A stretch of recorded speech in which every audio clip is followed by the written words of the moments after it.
Esta obra do José Manuel Ballester é inspirada na obra icônica de Botticelli, A Primavera, em que Botticelli compõe a cena com as três graças e as outras figuras que fazem parte da composição, e nessa obra ele apaga as figuras e, a partir do vazio que elas deixam, ele recompõe a obra de uma nova imagem. O artista José Manuel Ballester é um artista visual. O início da sua carreira foi baseado no estudo clássico da pintura espanhola e italiana do século XV e XVI, e ele teve uma formação muito sólida como artista plástico, estudando profundamente o desenho, a pintura, todas as técnicas, inclusive de restauro, ou seja, ele conseguiu construir um repertório técnico que deu suporte ao desenvolvimento da sua linguagem estética como artista contemporâneo, criando uma linguagem própria.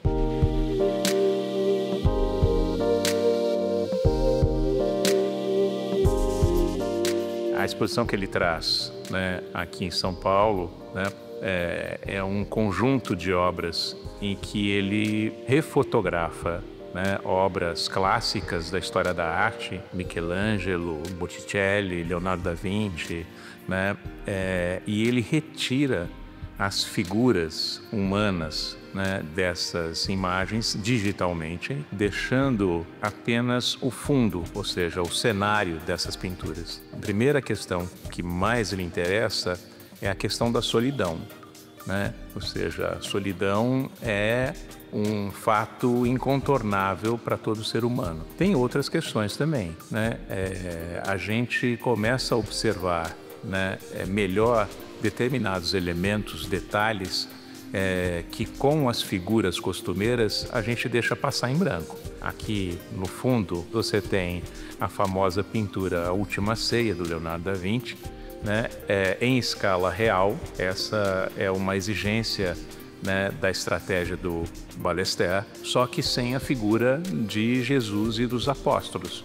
Aí nós começamos a perceber os detalhes dos utensílios, né, a toalha dobrada, enfim, os pães, coisas que não nos chamam a atenção quando a gente vê a pintura original com as figuras em cena.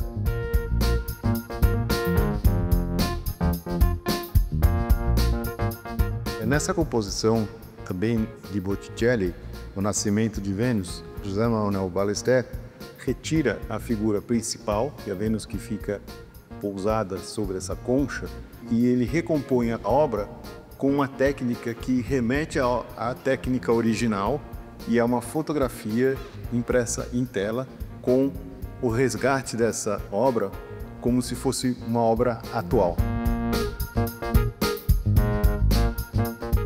O Ballester fez uma homenagem ao Brasil, né, pegando uma pintura icônica também do Victor Meirelles, a Moema, né, só que ele retirou o corpo nu deitado na praia de Moema, e a gente vê então, né, apenas os elementos deixados, o rastro, por assim dizer, da figura, né, na paisagem.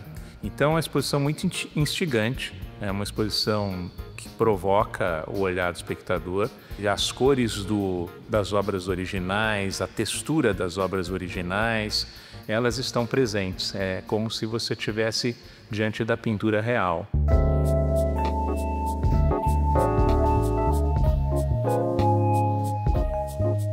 Aqui atrás a gente está diante de uma das principais obras presentes na exposição, que é uma releitura do Jardim das Delícias de Hieronymus Bosch.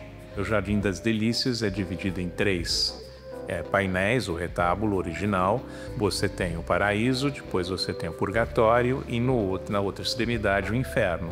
Então ele escolhe figuras, né, ao longo da história da arte que são adequadas, de acordo com a visão dele, para habitar o paraíso, o purgatório e o inferno. Por exemplo, figuras do Guernica de Picasso, né, público conhece mais, talvez seja um bom exemplo, ele recoloca essas figuras na parte do inferno. Por quê? Porque Guernica trata da guerra, né, das mazelas humanas, né, da miséria, né, que toda a guerra traz. Então, ao fazer isso, né, ele também nos provoca a pensar nas questões contemporâneas, atuais, né, no que mais nos aflige, né, no que nós deixaríamos, né, se fosse eu, se fosse vocês, né, em cada um desses cantos. Faz parte também da exposição um conjunto de obras que o Ballester denomina variações sobre Malevich. O que o Ballester faz é uma espécie de jogo com a trajetória do Malevich, porque o Malevich não começa suprematista, ele começa como um pintor cubista, né?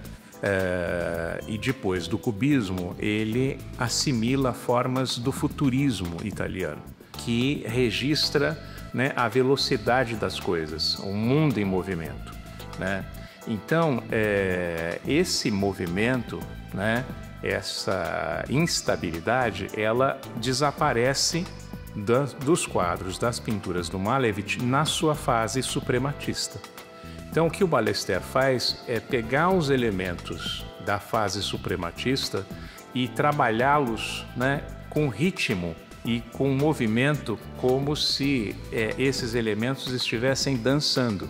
É uma espécie de brincadeira, de jogo que é possível graças à tecnologia, enfim, graças a essa manipulação digital. Essa provocação ou essa reflexão com o tempo, com a passagem do tempo, com a presença, com a ausência, com a técnica e também a possibilidade de usar uma nova tecnologia que é a fotografia digital e a impressão digital numa dimensão que historicamente isso nunca foi possível, permitiu ao Ballester criar essa nova série que é inovadora no sentido de que ele faz esse diálogo entre o passado e o presente e aponta para o futuro, uma reflexão sobre a história da arte e sobre o tempo que vivemos, que é a função do artista contemporâneo.